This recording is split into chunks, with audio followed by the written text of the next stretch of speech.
안녕하세요. 이런 채널을 늘 구독자 입장에서 재미있게 읽어오다가 이런 사연의 주인공이 될 거라고는 생각지도 못했네요. 저는 올해 막 30대 중반에 접어든 여자입니다. 평화롭던 제 인생에 되도 않는 날파리가 꼬여들 뻔했던 사연, 지금부터 시작하겠습니다. 지금으로부터 10여 년 전, 저는 그토록 원했던 대학에 신입생으로 입학을 했습니다. 좋은 성적으로 들어갔기 때문에 공부 잘하는 신입생이라 불리며 교수님들로부터 기대를 한 몸에 받았었지요. 다른 사람들이라면 시작부터 이런 기대를 받는 것이 매우 큰 부담이었을 수도 있지만 저는 성격이 조금 남달랐던 탓에 여기서도 공부를 열심히 해서 교수님들의 기대에 부응해야겠다 라는 생각이 먼저 앞섰습니다. 익숙했던 공간을 벗어나 새로운 곳으로 향한다는 것은 설레임과 걱정을 동시에 안겨주곤 하죠. 과연 내가 잘할 수 있을까? 그렇게 원했던 대학에 들어왔는데 적응을 잘하지 못하면 어떡하지? 라는 걱정이 무색하게도 저는 동기 선배들 가릴 것 없이 모두와 어울려 좋은 관계를 형성했습니다.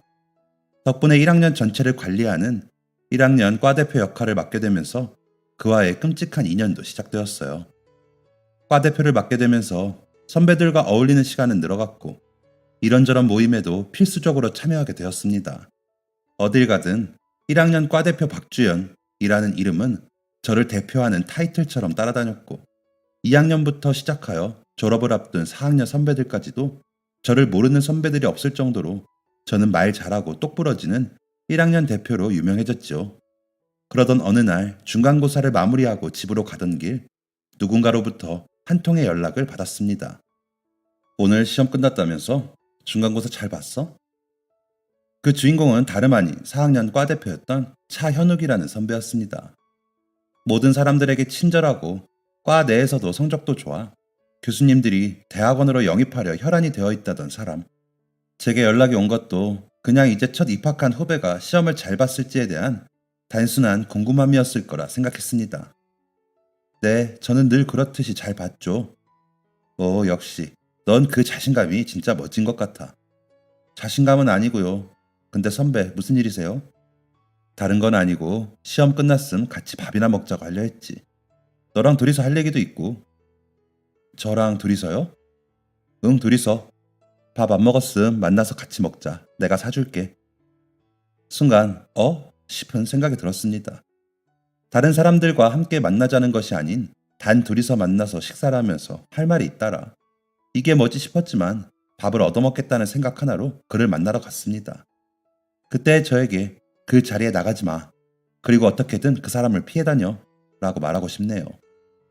둘이서 만나 밥을 먹고 있는데 저를 빤히 쳐다보던 그는 저를 처음 본 순간부터 좋아하게 되었다고 했습니다. 전혀 예상치도 못했고 뜬금없었던 고백이라 한 번에 대답하지 못했습니다. 정말 그를 단 한 번도 이성적인 감정을 가지고 바라본 적이 없었기 때문이었죠. 내 고백이 당황스러우면 네 마음이 잡힐 때까지 천천히 기다려줄게. 멍한 표정으로 아무 말이 없었던 저에게 그는 너무 서두를 필요 없다며 천천히 생각해보고 답변을 달라고 말하더군요. 어영부영 그와의 식사를 마치고 집으로 돌아와 해가 저물 때까지 그와의 관계에 대해 생각해 보았습니다. 학창시절 저는 공부하기 바빠 단 한 번도 연애 경험이 없었습니다. 대학 가면 다 알아서 생긴다는 아빠 말이 진짜였나 싶기도 했지요. 그는 참 성실했습니다.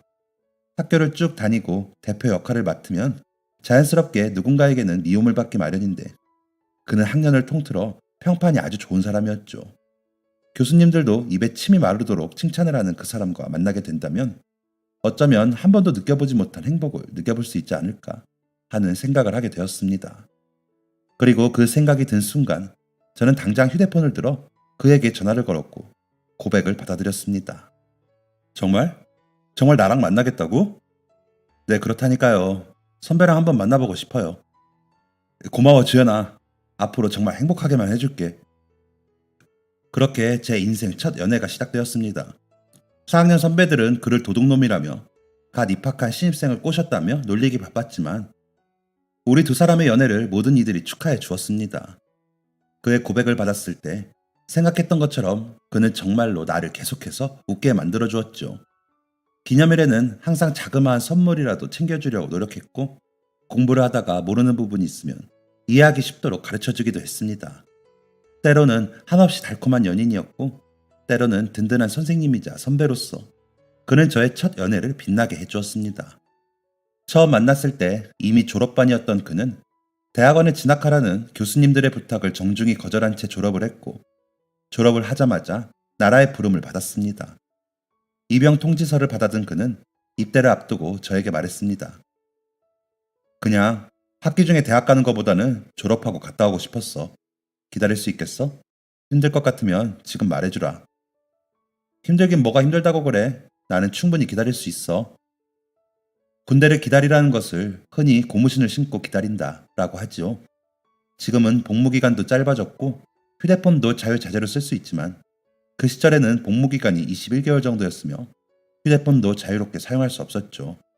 전화를 거는 것도 어느 정도 계급이 있어야 눈치 보지 않고 쓰는 것이 가능했습니다. 바쁘게 살아가는 와중에도 그의 빈자리를 느낄 때가 있었지만 그때마다 그에게 편지를 쓰는 것으로 마음속 깊은 그리움을 애써 달랬습니다. 그렇게 많은 시간이 흐르고 그가 상병을 달아 휴가를 나왔을 때쯤 저에게 이런 이야기를 했습니다. 전역하면 바로 공무원 준비에 들어갈 거야. 갑작스럽게 공무원을 준비하겠다는 말에 조금은 놀랐습니다. 단 한 번도 공무원이 되고 싶다는 이야기는 꺼낸 적이 없었고 더군다나 그는 전역 후 카페 창업을 꿈꾸고 있던 사람이었기에 공무원 준비를 하겠다는 그의 말은 당황스러울 수밖에 없었죠. 갑자기 공무원 준비를 하겠다고? 오빠, 전역하고 나면 카페 차리고 싶어 했잖아.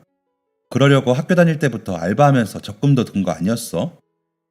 응, 그러려고 했는데 그냥 부모님이 원하는 거 하려고. 부모님? 우리 부모님도 공무원이셨거든. 지금은 정년퇴직하셨지만. 그래서 나도 공무원이 되기를 바라시나 봐.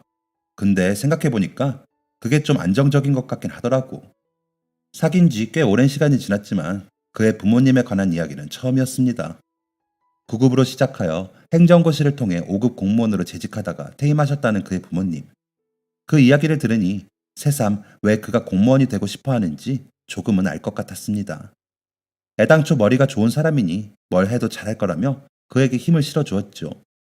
그렇게 시간이 흘러 저는 졸업반이 되었고 실습을 나가면서 그보다 조금 먼저 사회생활을 시작하게 되었습니다. 스스로 돈을 번다는 것, 직장에서 누군가와 마찰이 일어나고 갈등이 생긴다는 것, 나 한 사람으로 인해 프로젝트가 성공할 수도 실패할 수도 있다는 것, 생전 처음 겪어보는 많은 것들이 혼란스럽고 힘들기도 했고 때론 무너져 내릴 것 같은 느낌에 사로잡히기도 했지만 그럴 때마다 그는 저와 통화를 하고 메신저를 하면서 제 힘든 마음을 다독여 주었습니다. 가끔 그가 훈련이 있는 날에는 귀찮은 내색을 보이는 날도 있었지만요. 한참을 정신없고 바쁘게 지내다 보니 어느덧 그의 저녁일이 다가왔습니다. 졸업을 앞둔 어느 겨울, 그는 꽁꽁 얼어 붉어진 얼굴을 한 채 한 손에는 꽃다발을 한 손에는 운동화를 들고 제 앞에 나타났습니다.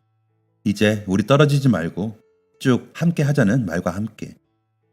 그의 전역과 동시에 저는 졸업을 했고 직장에 들어가는 대신 불안정하지만 몸과 마음이 편안한 프리랜서로 전향을 했습니다.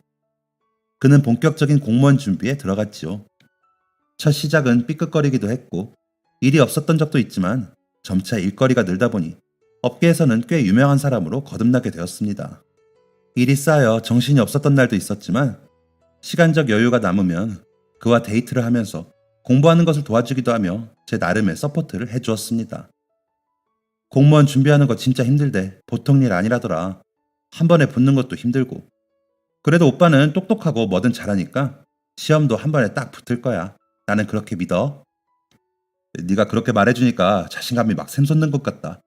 나도 어렵다고 듣긴 했는데 그래도 한 만큼 결과는 나오기 마련이니까. 시험 언제라고 했지?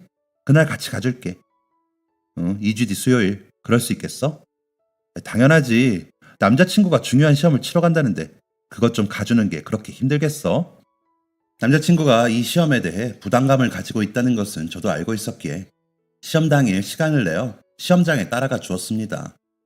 몇 시간이 지나고 터덜터덜 나오는 그의 모습에 아, 시험 잘못 본 건가 싶었지만 그는 생각보다 시험이 어렵지는 않았는데 너무 긴장이 한 번에 확 풀려서 그런지 힘이 쭉 빠지는 기분이라고 대답해 주었습니다. 그리고 얼마 지나지 않아 그는 9급 공무원 합격 통보를 받게 되었습니다. 와, 오빠 정말 축하해. 내심 걱정하는 것 같더니 이렇게 한 번에 딱 붙네. 그럼 당연하지. 아, 이제 고생 끝. 행복 시작이다. 사실 공무원 시험은 반반이라는 소리를 많이 들어왔어요. 그런데 그가 한 번에 딱 붙으니 저도 모르게 으쓱하는 기분이 들었습니다. 마치 자식이 전교 1등을 한 기분이랄까요? 그런데 저를 마주보고 앉아있던 그가 저를 빤히 쳐다보며 물었습니다. 근데 너 일은 안 할 거야? 일? 나 지금도 일하고 있는데. 아니, 그거 말고 정식적인 일 말이야. 회사 다닐 생각 없냐고 물어본 거였어. 아, 회사? 아니야. 지금 프리랜서 수입으로도 충분히 먹고 살 수 있는데 왜? 그렇다고 언제까지 프리랜서만 할 거야? 언제 일이 끊길지도 모르고 고정적이지도 않잖아. 남자친구는 공무원인데 너는 계속 그런 일만 하게? 그런 일이라니? 그런 일이 뭔데? 프리랜서인가 뭔가 하는 거 말이야. 죽을 때까지 계속 할 거냐고. 물론 죽을 때까지 계속 하진 않겠지만 언제까지 하든 간에 그건 내 마음이라고 생각해. 내가 정말 회사의 필요성을 느낄 때쯤 다시 생각해 볼게. 그래, 그건 네 자유니까. 그런데 지금은 모르겠지만 널 안 좋게 보는 사람도 있을 거라는 거 기억해둬. 사실 회사를 들어가지 않고 프리랜서 작가로서의 활동을 선택했을 때 많은 사람들의 반대가 있었다는 것을 잘 알고 있습니다. 그런데 다른 사람들이 다 반대를 할 때 그는 끝까지 응원해준다고 했었는데 이제 와서 그런 이야기를 하니 누군가 머리를 한 대 세게 때린 듯한 느낌이 들었습니다. 물론 회사를 다닌 사람들만큼 고정된 수입을 버는 것은 아니지만 연 6천만 원 이상씩 벌어들이고 있는 저로서는 재직을 하는 것보다 이렇게 돈을 버는 것이 편하다고 생각해왔고 그가 제게 이런 말을 할 줄은 몰랐기에 충격이 더 컸던 것 같습니다. 안 좋게 보는 사람? 누가 날 안 좋게 보는데? 그냥 말이 그렇다는 거지 뭐. 아무도 나 그렇게 보는 사람 없으니까 그런 식으로 말하지 마. 날 안 좋게 보는 사람이 있다면 내가 이상한 게 아니라 그 사람이 이상한 거겠지. 남이사 프리랜서로 돈을 벌든 회사를 다니며 돈을 벌든 상관할 바 없잖아. 아, 또 왜 이렇게 공격적이야. 그냥 말이 그렇다는 거라니까. 내가 회사를 다니든 프리랜서로 작업하면서 돈을 벌든 모든 결정은 내가 알아서 해. 그러니까 오빠도 그 부분에 대해서는 이야기 안 해줬으면 좋겠네. 그래, 알았어. 너한테는 간섭으로 들릴 수도 있었겠네. 미안해. 그렇게 그날을 마지막으로 제 직업에 대한 이야기는 두 번 다시 나올 일이 없을 줄 알았습니다. 그가 저에게 프로포즈하기 전까지는요. 계속해서 글을 써나가면서 업계 내에서는 어느 정도 제 이름이 유명세를 타게 되었고 6천만 원을 웃돌았던 연봉은 어느새 연 1억이 되어 있었습니다. 자잘한 글부터 시작해서 웹 드라마를 집필하기까지 저는 조용히 저만의 커리어를 높여가고 있었죠. 그리고 그도 시청 행정직원으로 취업하여 사회생활을 하고 있었어요. 둘 다 사회생활을 하고 있었기 때문에 경제적으로 뒤처지는 부분이 없었지만 시간이 서로 맞지 않아 자주 만나지는 못했습니다. 그러던 어느 날 결정적인 일이 일어났어요. 바람이 선선하고 해가 유난히 길어 노을 진 하늘이 아름답던 날. 날이 너무 좋기도 했고 조기 퇴근을 한 그에게 저는 한강 데이트를 신청했습니다. 오늘 같은 날 놀지 않을 수 없겠다 생각이 들었거든요. 아니나 다를까 그날 한강은 정말 사람이 많았습니다. 나들이를 나온 가족부터 신나게 뛰노는 강아지들까지. 이왕 한강에 왔고 기분을 내고 싶어 저는 한강 라면을 먹으러 가자 했고 그는 그러자고 했습니다. 그렇게 편의점에 가서 라면을 끓여 먹고 있을 때쯤 그는 저에게 대뜸 반지를 내밀었습니다. 너무 당황스러워 멀뚱멀뚱 쳐다만 보고 있던 저에게 그가 새빨개진 얼굴로 말을 꺼냈습니다. 우리 이쯤 되면 결혼할 때 됐잖아. 결혼하자 우리. 프로포즈를 한강라면 먹으면서 한다라. 굉장히 새로운데? 미안해. 프로포즈 하나는 기가 막히게 멋있게 해주고 싶었는데. 아니야. 나는 드라마에 나올 법한 그런 식상한 고백 싫어해. 차라리 이게 더 신박하고 좋아. 그래서 대답은? 좋아. 우리 오래 만났으니까 이제 결혼해야지. 평생 살자, 나랑. 우와! 고백을 받아들이자 그가 자리에서 일어나 소리를 질렀습니다. 여러분! 여자친구가 제 고백 받아줬어요. 저 이제 결혼해요. 주변에서 들려오는 함성 소리와 박수 소리. 이 상황이 조금은 창피하기도 했지만 잔뜩 격양되어 있는 그를 보며 이 사람이라면 내 평생을 맡겨도 괜찮지 않을까? 라는 생각이 들었습니다. 그때 그 순간에는 말이죠. 그렇게 저희는 결혼을 약속한 사이가 되었습니다. 결혼 전이라면 무조건 거쳐야 한다는 관문이 있죠. 바로 부모님을 뵈러 가는 것. 결혼을 약속한 지 한 달여가 지났을 쯤 그가 먼저 이야기를 꺼냈습니다. 엄마 아빠가 널 보고 싶어 하시더라. 사귄 지는 꽤 됐는데 아직 네가 우리 부모님을 한 번도 본 적이 없네. 아, 맞네. 어차피 우리 결혼하기로 약속도 했고 이참에 찾아뵙고 인사드리면 되겠다. 근데 너 프리랜서 하고 있다는 말은 하지 말고. 어? 왜? 말했다시피 우리 부모님 공무원 하셨던 분들이잖아. 수입도 일정하지 않고 불규칙하다고 말하면 별로 안 좋아하실 거야. 또 그 소리야? 오빠는 내가 프리랜서 하는 게 창피해? 아, 그건 아닌데 그냥 좀 그거 아니면 내가 말 꺼내지 말라고 했지? 난 내 직업 숨길 이유 없다고 생각해. 나도 벌만큼 벌어. 어쩌면 공무원 하고 있는 오빠보다도 헐배 잘 벌걸? 야, 그래도 나는 공무원이잖아. 얼마나 안정적이야. 오빠 공무원인 건 잘 알고 있으니까 그냥 나 뭐 하고 있는지 말할 거야. 숨길 이유 없고 거짓말하는 것도 싫어. 또다시 나온 직업 이야기. 그의 부모님은 5급 공무원으로 근무하다가 퇴직하신 덕에 성격이 제법 깐깐하고 까칠하며 엄격하다고 했습니다. 그런 건 상관이 없었어요. 저는 제 직업에 있어 당당하고 숨길 이유도 없다고 생각했으니까요. 시간이 얼마나 지났을까? 드디어 그의 부모님을 뵈러 가는 날이었습니다. 한 손에는 한우 세트를, 그리고 다른 한 손에는 고운 보자기에 쌓인 과일 세트를 사들고 조심스럽게 문을 열었습니다. 안녕하세요, 어머님, 아버님. 그래, 어서 와라. 문을 열자 제일 먼저 저를 반겨준 것은 어머님도 아버님도 아닌 그가 키우는 강아지였어요. 그리고 뒤따라 그의 아버지가 무뚝뚝한 말투로 왔냐며 제 인사에 대답해 주었고, 그의 어머니는 제가 오든 말든 전혀 신경도 안 쓰이는지 TV를 보는 데에만 열중하고 있었습니다. 안녕하세요, 어머님. 처음 뵙겠습니다. 어머, 내 정신 좀 봐. 미안해요. TV가 너무 재미있어서. 어서 와요. 저 며느리가 될 애가 인사를 왔는데 반갑게 맞아주지는 못할 망정. 제가 한 번 더 인사를 건네자 그제서야 정신이 든 듯 보였어요. 그는 옆에서 우리 엄마가 TV 프로에 한 번 빠지면 옆에서 지진이 나도 모르거든. 이해 좀 해줘. 라고 속삭였습니다. 들고 온 과일 세트와 한우 세트를 주방에 내려다 놓고 저는 쭈뼛쭈뼛 거실로 향했습니다. 그래, 우리 아들이랑 결혼을 하고 싶다고? 둘이 얼마나 만났어? 저희 4년 정도 만난 것 같아요. 4년이면 우리 현욱이 군대 가 있을 때인데 그동안 얼굴 한 번을 안 비췄네. 죄송해요, 어머님.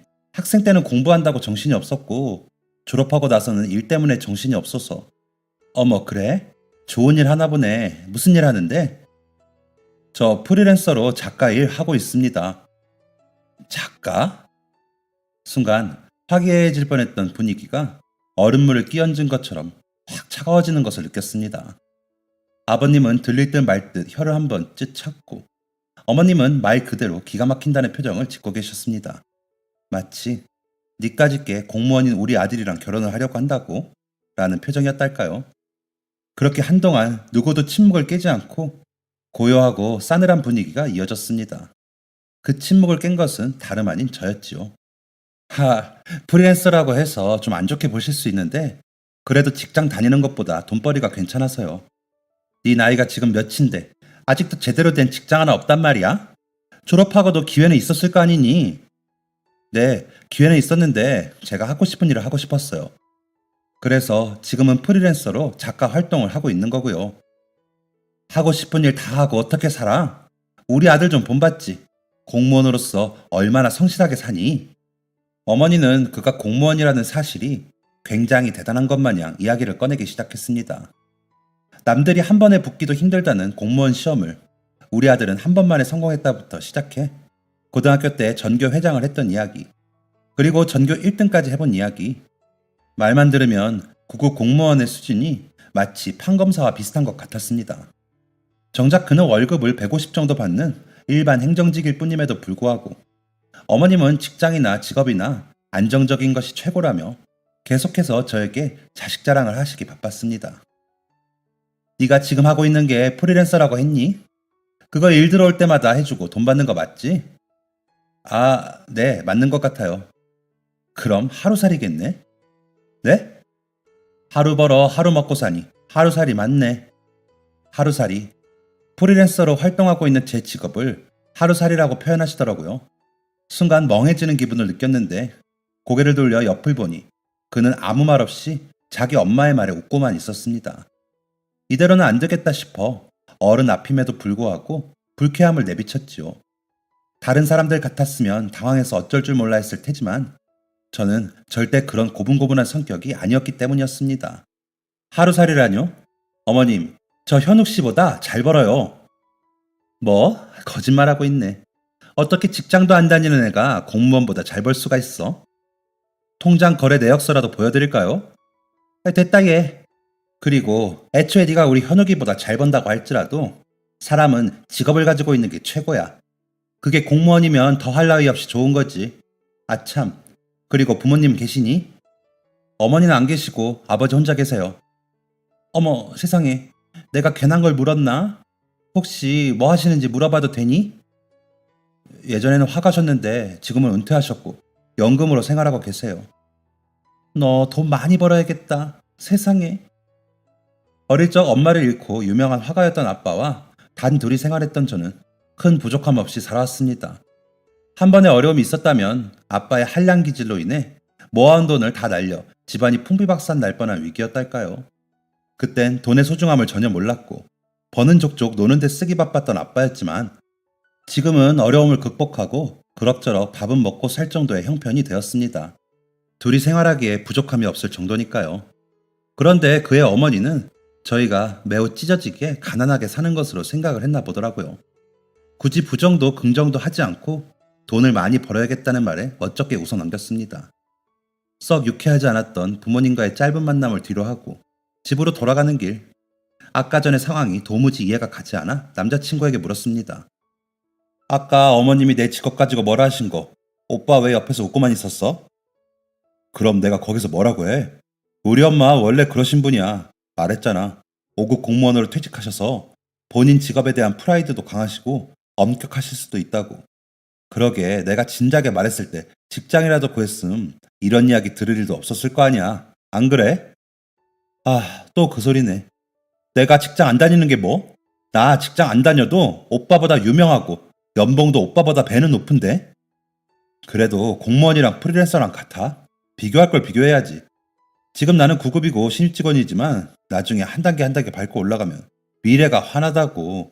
그런데 너는 이후에 미래가 없잖아. 미래가 있는지 없는지 오빠가 어떻게 알아? 그건 오빠가 멋대로 판단할 게 아니지 않나? 아, 몰라. 그냥 그러려니 하고 넘겨. 일일이 왜 그랬어? 이건 뭐야? 무슨 상황이야? 하고 물어보지 말고. 직업에 대한 프라이드와 자존감이 높다는 것은 알겠지만 그래도 며느리가 될 사람인데 좋게 이야기해 줄 수는 없었을까? 라는 생각이 들었지만 애당초 높은 직위에 있었다면 그럴 수도 있겠다. 라는 생각이 들기도 했습니다. 어차피 결혼할 사이인데 벌써부터 트러블 만들어서 뭐 하겠어? 라는 마음이 들기도 했지요. 그렇게 남자친구가 집 앞까지 바래다 주고 집으로 들어가니 아빠가 기다렸다는 듯 질문을 쏟아내기 시작했습니다. 그래, 예비 사돈분들은 잘 만나고 왔고? 아주 잘 만나고 왔어. 뭘 하시던?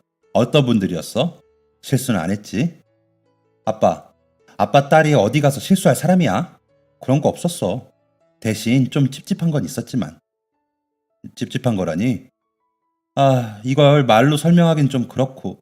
아빠가 상견례 가서 직접 확인해. 다음 주 토요일 시간 괜찮아? 아빠는 언제든지 콜이지. 있었던 상황을 모두 이야기하려다 그냥 아빠가 직접 뵙고 판단을 내리는 것이 맞는 것 같아 말을 아꼈습니다. 차라리 상견례를 하기 전에 아빠에게 모든 걸 다 털어놓고 결혼을 엎어버렸어야 했는데 이미 지나버린 과거지만 영 아쉽기만 합니다.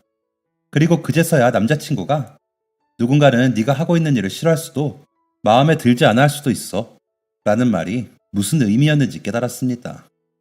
그것은 생각 없이 그냥 한 말이 아닌 본인의 부모님이 나를 싫어할 수도 있다는 의미였다는 것을 뒤늦게서 깨닫고 말았지요.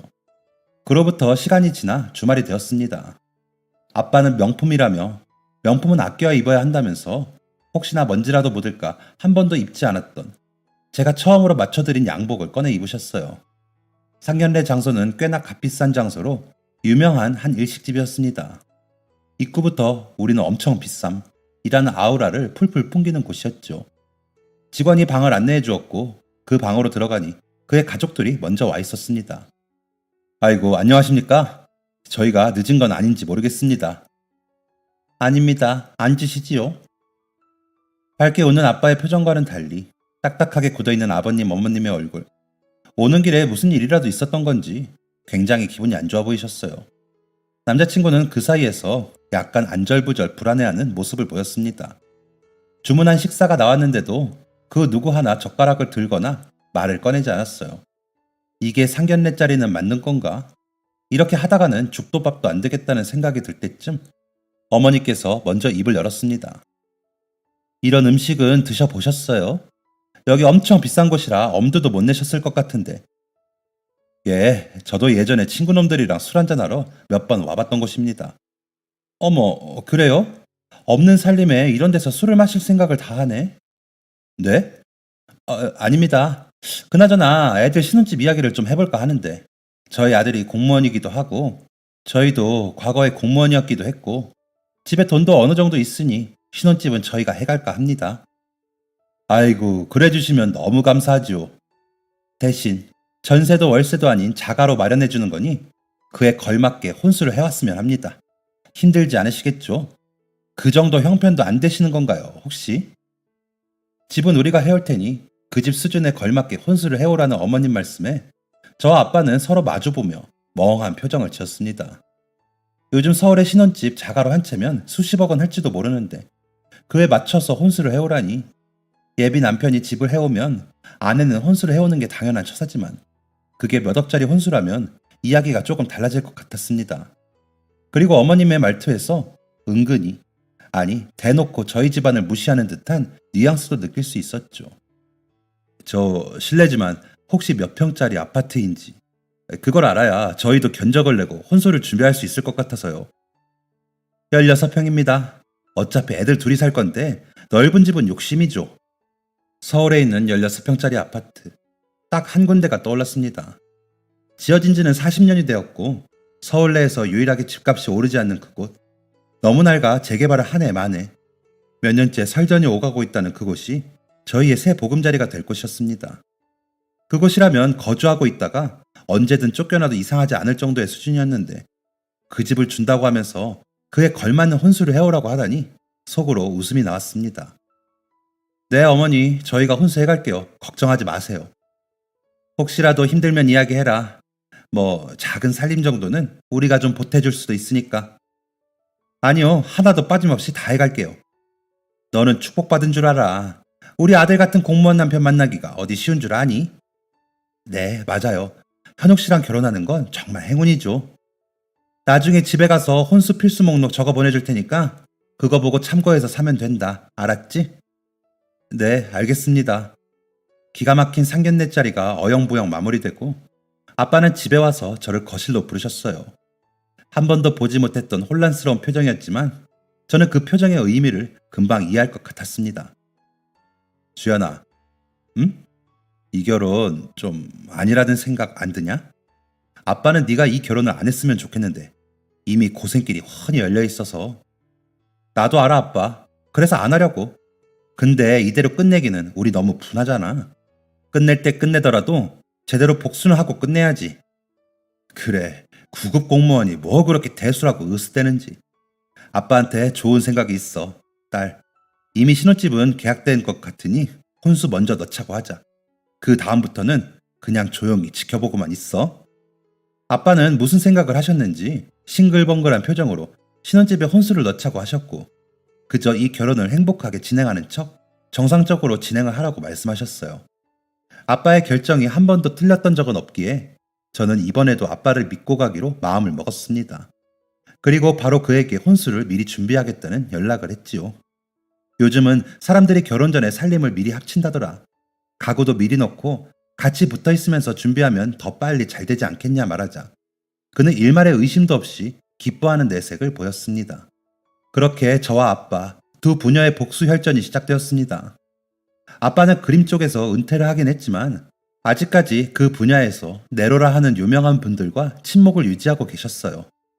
그 중에는 제가 삼촌이라고 부를 정도로 좋아하는 분들도 여러 계셨죠. 아빠는 상견례 후 업계 동료, 후배, 선배들에게 모두 전화를 돌려 제가 처한 사정을 말씀하신 것 같았습니다. 그분들에게 아빠가 겪은 일, 그리고 제가 겪은 일을 이야기하니 격분하며 본인들만 믿으라며 작정하고 좋은 물건으로만 보내겠다고 말을 해주셨다고 해요. 요즘 세상에 아직도 그런 사람들이 다 있냐는 말과 함께 저는 뭔가 모를 든든함을 느꼈습니다. 뭔가 말로 형용할 수 없이 든든한 사람들이 저희 가족을 지켜주는 듯한 느낌도 받았죠. 저는 아빠가 하라는 대로 이 결혼이 정말 행복한 결혼이라는 듯, 나는 당신 같은 남자를 만나 축복이라는 듯 행동하며 차차 계획을 진행시켰습니다. 그리고 우리 부녀가 그토록 기다리고 기다리던 신혼집에 혼수를 드리는 날이 왔지요. 사실 큰 기대는 하지 않았는데 물건을 드리는 당일 집에 가보니 그곳은 아주 장관이었어요. 인터넷 경매로 올라가는 몇 천만 원짜리 유명한 그림 작품과 샹들리에, 몇 백만 원짜리 외제 가구들에 한국에서는 구하기 힘든 카페트까지. 저도 아빠가 화가셨지만 이렇게까지 좋은 물건들은 본 적이 없었습니다. 그 좁은 집에는 다 들어가기도 힘들 정도의 혼수들이 좁은 아파트 복도를 가득 채웠고, 그걸 본 예비 시어머니와 예비 시이모님은 기함을 했습니다. 그리고 이 상황이 이해되지 않는다는 듯 고함을 질렀지요. 야, 이 많은 걸 어떻게 다 넣으라는 거야? 너 생각이 있는 애니? 언니 조용히 해. 저 그림들은 시가 몇 천만 원짜리 그림들이고 저 가구들하며 카페트하며 한국에서는 구경하기도 힘든 것들이야. 저건 안 들어가도 억지로 다 넣어야 돼. 아니, 집을 넓혀서라도 받아야 되는 거야. 뭐? 그게 정말이야? 값비싼 것들이라는 소리에 귀가 트인 모양인지 시몬은 저희 아빠에게 넌지시 다가와 가격을 물었습니다. 아빠는 의기양양한 표정으로 글쎄 다 합치면 최소 20억은 넘을걸요. 한국에서 구할 수 없는 것들도 있어서. 근데 저게 여기 다 들어갈지 모르겠네 라고 대답하셨어요.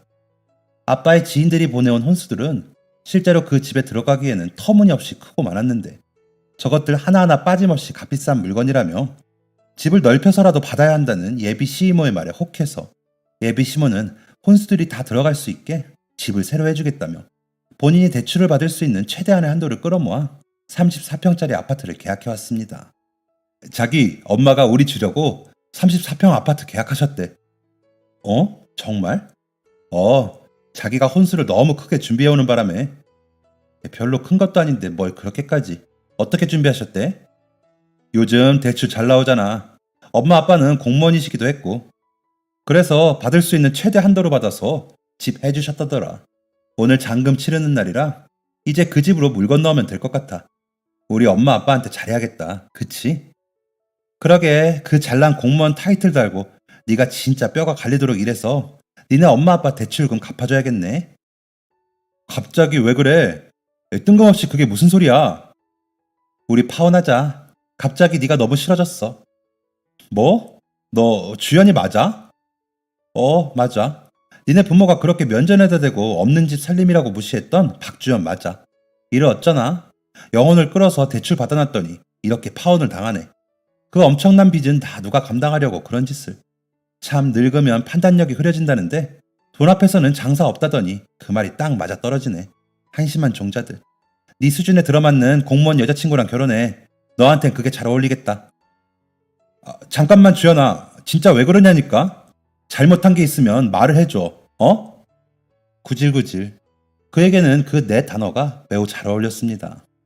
파혼 통보를 한 저에게 갑자기 왜 그러는 거냐며 울부짖는 그를 뒤로한 채 저는 영원히 등을 돌렸습니다. 값비싼 혼수에 눈이 멀어 감당할 수 없을 정도로 빚을 지다니 참 한심하다는 생각이 들 정도였죠.